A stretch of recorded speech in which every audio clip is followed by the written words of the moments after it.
Ah et merde. Bon, eh bien, voici le résultat de ma première impression 3D. Ceci était censé être un petit lapin, mais finalement ça a foiré parce que voilà, mauvais réglage de la machine, hein, c'était tout neuf.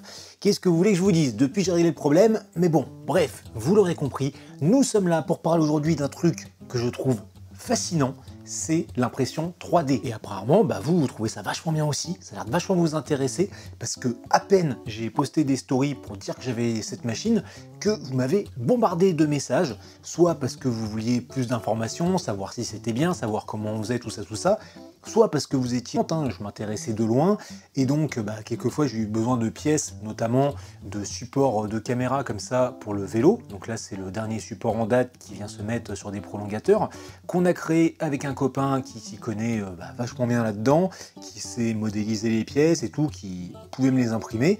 Donc là c'est peut-être la, je sais pas, 5e, 6e, 7e version. On a dû faire plusieurs essais jusqu'à trouver le truc qui va bien pour pouvoir fixer une rotule dessus. Les premières versions quelquefois ont cassé, donc on a dû changer les fixations et tout. Mais je trouve ça génial comme ça de pouvoir développer ces petites choses et de pouvoir leur donner vie en fait. Donc voilà, ça déjà c'est un truc qui est génial. Il m'avait fabriqué aussi, hop ça, un petit étui pour les cartes SD, là, les cartes mémoire. C'est tout con, mais c'est vachement bien. Bref, cette imprimante 3D que j'ai là, eh bien je l'ai grâce au site Geekbuying qui m'a contacté et qui m'a dit on vend plein de trucs électriques divers et variés, notamment des vélos électriques, est-ce que ça vous dit d'en tester un sur votre chaîne et tout? Et là je leur ai dit non. Non, ça me dit pas, les vélos électriques, ça m'intéresse pas spécialement. Mais par contre, je vois que vous avez des imprimantes 3D. Ça, ouais, ça peut me faire marrer parce que je trouve ça génial, comme je vous ai dit, hein, pour créer des accessoires vélo. Mais j'ai déjà eu recours aussi pour des accessoires photo, pour des accessoires pour mon van, et on peut créer tout plein de choses. Bref, ici, j'ai donc une imprimante Creality Ender 3 S1 Pro. Ne me demandez pas si elle est mieux que d'autres ou pas, j'en sais rien, c'est ma première, je suis pas encore foutu de l'utiliser totalement comme il faut à 100%, mais elle est là, et je vais vous la montrer quand même un petit peu.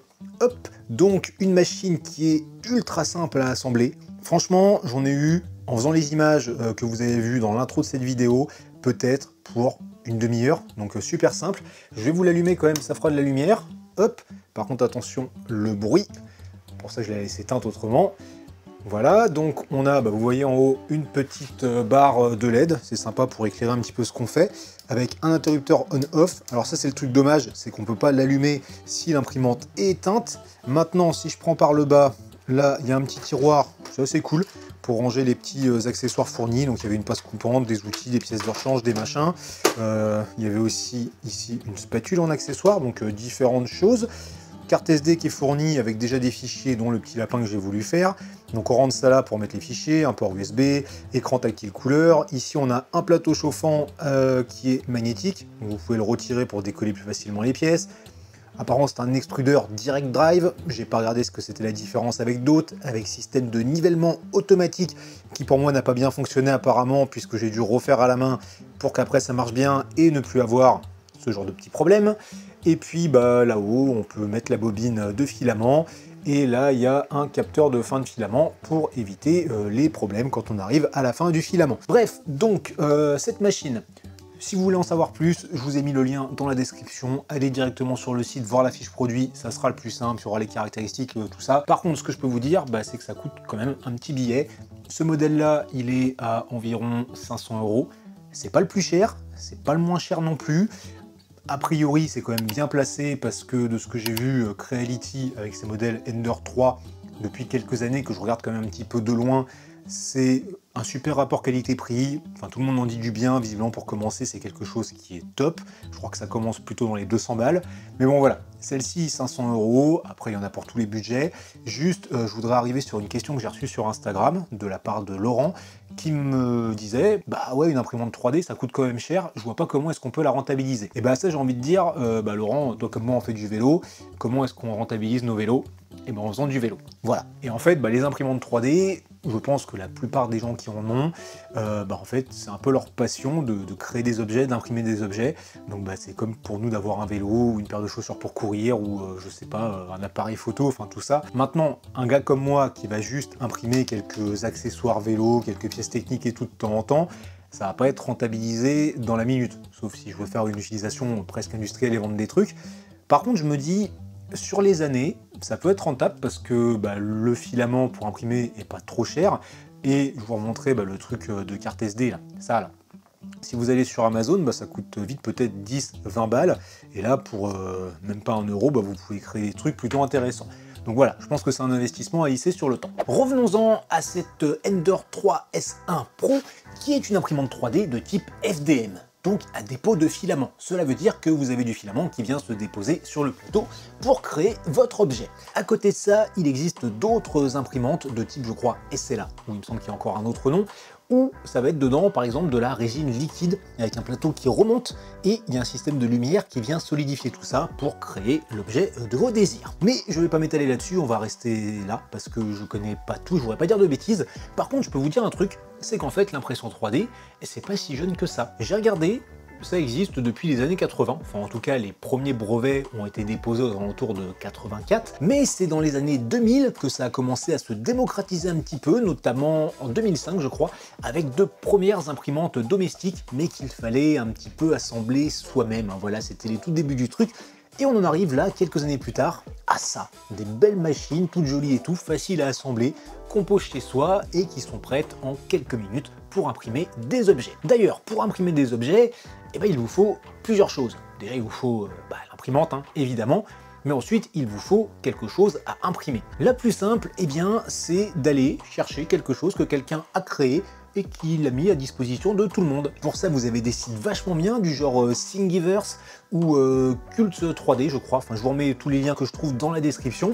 Et sur ces sites, vous tapez votre petite recherche, genre, je sais pas, vélo, et là, vous trouvez mais, des tonnes de trucs à imprimer. Deuxième possibilité, c'est de créer votre pièce dans un logiciel de modélisation 3D.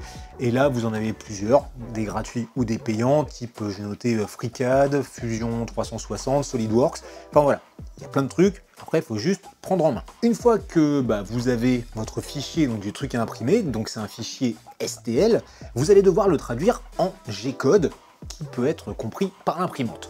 Pour ça, il faut balancer votre fichier dans ce qu'on appelle un slicer. Donc ça, c'est un autre logiciel qui va permettre de paramétrer en fait l'impression. Dans ce logiciel, vous allez dire, voilà, je veux imprimer telle pièce. Et cette pièce, vous allez dire dans quelle qualité vous voulez l'imprimer. Et après, on va choisir aussi le motif de remplissage à l'intérieur. Parce qu'en fait, quand votre imprimante doit faire la pièce, elle fait les parois. Et pour remplir le vide, elle va faire soit des lignes, soit un quadrillage, soit je sais pas, des cubes, je crois, soit un truc un peu plus ondulé. Et en fonction du motif qu'on choisit, on va avoir différents degrés de résistance ou de flexibilité. Et donc, ça permet d'avoir des choses plus ou moins solides. Tous ces paramètres, hop, vous faites dans le logiciel, vous dites faut que ça chauffe à telle température par rapport à la matière, paf, vous cliquez sur le bouton, ça vous génère le fichier G-code que vous balancez sur votre imprimante, donc soit comme là, avec une carte SD, ou peut-être avec l'ordi directement branché dessus. Vous lancez l'impression, et voilà. Mais pour lancer l'impression, il vous faut forcément une matière première. Et donc, j'ai ici le plus simple, du PLA. Apparemment, c'est le plus courant, le plus facile à imprimer, le moins cher aussi, sans doute. En plus, le PLA, ça a un avantage, c'est que c'est un plastique qui est biosourcé, donc il est d'origine végétale, beaucoup à base d'amidon de maïs.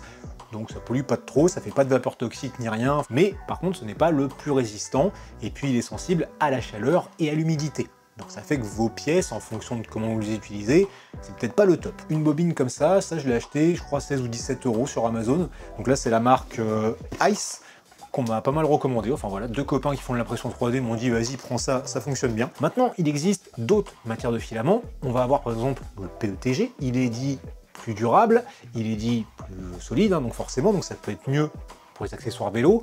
C'est aussi une matière qui convient pour du contact alimentaire. Okay.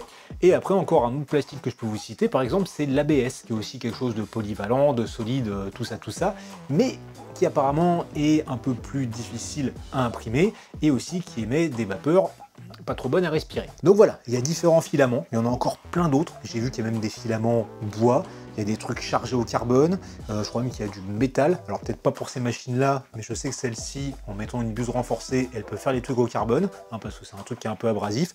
Donc il y a tout plein de trucs, à des prix plus ou moins différents, mais on peut vraiment faire des pièces solides, qualitatives. Je vais vous montrer déjà un petit peu ce que j'ai fait. Bon, on a vu le lapin tout foireux, mais j'ai fait par exemple ici une attache GoPro Up qui est avec un diamètre ici de 22.2 pour s'adapter à mes prolongateurs, avec un truc pour mettre ma lampe. Donc ça, je sais pas, c'était peut-être 2 heures, 2 heures et demie d'impression, parce que j'ai mis une qualité assez haute et tout pour que ça soit costaud. Les petits spacers, donc Shimano pour les freins, ça c'est hyper pratique pour éviter de serrer ces étriers hydrauliques. Alors ça, le coût de revient là pour la fabrication, dans Cura, le slicer que je vais utiliser, donc j'ai dit que ma bobine coûtait environ 17 €, ça me dit que un truc comme ça coûte à peu près 5 centimes, je crois. Donc voilà, j'avais commencé à me faire, donc ça c'est un modèle aussi que j'ai trouvé sur Thingiverse, comme tout le reste, un support pour mettre mon compteur GPS sur mes prolongateurs. Bon, c'est le truc ici, vous voyez, on voit la structure interne parce qu'en fait l'impression a merdé. Là c'est en blanc, c'était avec le filament échantillon qui était fourni avec la machine. Je l'avais lancé cette nuit et quand je me suis réveillé ce matin, en fait le truc avait merdé. Parce que comme l'échantillon n'était pas sur une bobine pour se dérouler, au moment où il est tombé, le filament, du coup, ça a cassé et donc ça n'a pas pu finir. C'est pas grave, de toute façon j'avais pas mis les bons paramètres, donc ça allait pas. Et du coup, je l'ai refait. Donc là, c'est fait dans une qualité assez basse, pas très solide, c'est vraiment pour tester le modèle. Il faut encore que j'affine un petit peu la largeur. Et vous voyez ici, j'ai juste dû récupérer un support d'origine, donc c'est une montre Garmin qui était sur le support IGP Sport là. Je l'ai démonté, je l'ai revissé dessus avec les trucs d'origine et ça fonctionne bien. 2 petits morceaux de velcro et ça fera un truc cool. Ensuite, chose dont j'ai besoin en ce moment, j'utilise un radar Garmin Varia et je veux le mettre sur mon vélo de route, là sur le Yoleo, mais c'est une tige de selle avec une forme un peu à la con, assez pas rond, et donc j'avais en tête de modéliser un support voilà, à peu près de cette forme-ci, pour que ça puisse se mettre, et il y a des trucs qui existent déjà, que des gens ont fait pour d'autres vélos, là je crois que c'était pour un Giant, je sais plus, donc je me suis dit je vais les imprimer pour voir. Et la même chose, on voit que l'impression ici, elle n'est pas complète, il manque le haut, parce que comme les pièces au début se décollaient du plateau, à un moment ça s'est barré, ça a gigoté. Et vous voyez, hop, ça se sépare. Ici, il y a le support qu'a créé l'imprimante pour pouvoir supporter la pièce, puisqu'elle ne peut pas reposer complètement à plat sur le plateau. Donc du coup, ça fait un petit support, et après il y a juste à séparer. Mais même si c'est pas fini, on voit que ça avait l'air plutôt bien. Et donc là, pareil, qualité d'impression de merde, solidité au minimum, c'est vraiment pour faire des tests. Et donc j'en ai sorti un autre, qui est fait pour un vélo, pour un SP, je crois. Donc on a bien l'empreinte, et voir si ça peut aller sur mon vélo. Et on va aussi tester ce petit outil pour les chaînes. Allez, commençons par essayer cet outil testeur de chaîne. Donc vous voyez, il y a 2 côtés. Donc en bas, si ça rentre, c'est toujours bon à rouler, un good to go. Et de l'autre côté, si ça rentre, c'est marqué élongation de 5%, faut remplacer la chaîne. Alors ça, c'est la chaîne de mon gravel, je sais qu'elle est cramée avec ce qu'elle a subi ces derniers temps, donc normalement, elle devrait être à remplacer. Alors on va commencer par le côté good to go, hop, ça rentre, mais donc là, ça voudrait dire que c'est encore bon.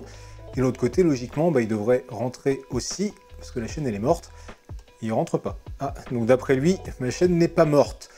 Bizarre. Je dis bizarre parce qu'en fait j'ai acheté l'outil comme ça pour tester les chaînes de la marque VAR, qui est un outil en métal, et lui il rentre des 2 côtés, il me dit change ta chaîne, ça va exploser. Donc je suis en train de me dire, il y a un truc qui pourrait être intéressant, de faire une vidéo, pourquoi pas de comparer des outils réels avec des outils en impression 3D. On enchaîne avec ce support Garmin Varia pour un vélo SP je crois, et on va essayer de le mettre sur cette tige de selle Yoleo. Alors hop, bon alors déjà ça rentre, mais c'est clairement pas adapté. Bon, voilà, fallait s'y attendre, donc il faudra que je vois pour faire un truc, et encore c'est pas adapté, mais on se rend bien si je mets une vis, ça pourrait peut-être y aller. Je sais que le PLA en plus avec un peu de chaleur on peut réussir à le reformer, donc peut-être que je peux réussir à en faire quelque chose, juste en mettant une petite cale, ou trouver un modèle un peu mieux adapté. Bon, eh bien ne me reste plus qu'à apprendre à modéliser des pièces pour vraiment faire les choses que je veux, comme je veux. En attendant, on arrive au bout de cette rapide introduction improvisée à l'impression 3D. J'espère que ça vous a plu, hein. Dites-moi dans les commentaires justement si c'est un sujet qui vous plaît. Dites-moi aussi peut-être si vous êtes déjà bien initié à la chose, que vous avez déjà, je sais pas, créé vos pièces et tout. Peut-être que vous avez des conseils à partager aux débutants comme moi ou à celles et ceux qui regardent cette vidéo. Dites-moi si vous avez des idées de pièces à créer, comme ça je pourrais peut-être essayer de les modéliser, ou peut-être que l'un d'entre vous sera tenté de le faire. Enfin voilà, dites-moi tout ça, pensez à vous abonner à la chaîne, et puis venez voir.